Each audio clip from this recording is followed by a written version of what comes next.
In this video, I would like to show a few more things about the lists because it's an important topic in Python and you will use these quite often.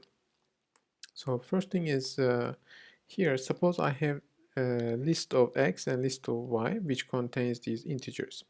So if I want to combine these lists to one after another one, then actually we can use the sum, the summation operation, and that will actually combine these two lists together as a single list. Okay. In one of these lists, of course, you can also have some strings. It doesn't matter. You can see it will just take these two strings and add one after the other one. So it's a useful operation that you might want to use later. Another thing I want to show you is if you want to find the length of an index, then we use this len operator, and it will just basically, so let me remove this for the moment.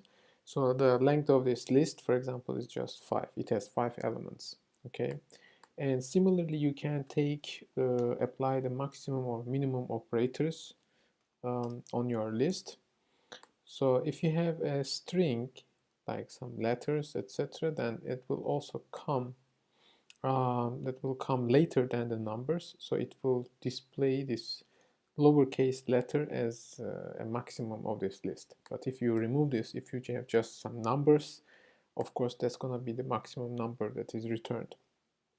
And similarly, you can apply the minimum function on your list of numbers, then you can get the smallest number easily. Okay, so another thing, if we have a list like this, let's say a list of numbers or floating point numbers, then we can access the elements of this list by the index I here, and we can do this in a for loop.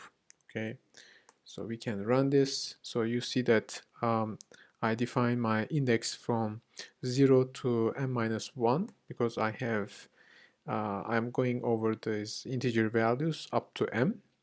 So I can go over and print each of the element of this list. Okay, and you can also change some element of this list. So let's say, so let me print x here, and then x, let's say 0. So I'm just assigning another value. Okay, and then I want to print my list again. So we can see that this is the previous list that we have, and then we have assigned another number to the first element and print again. So it changed. Okay, so we can change the elements of the list by using the index that we want to access. Another thing you can do is actually you can copy the elements of a list by using this semicolon. Okay, and you can print y. So you can see this y is just basically a copy of the x. But the nice thing is when you use this semicolon operator, whenever you change something in the list, so let's say I change this to -100, when I print my y, it will not change my y values. Okay, so you can see that I actually change my original x. So if I print x again here, so you can see my x actually changed the first element, but since I used this semicolon copy, my y didn't change. But if I didn't use this, if I just did this one, okay, so let's run this. So you can see it will actually also change my y.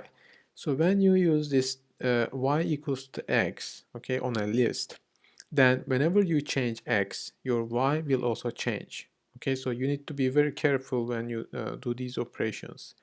If you don't want to change your y whenever you change the x, then you should use this column.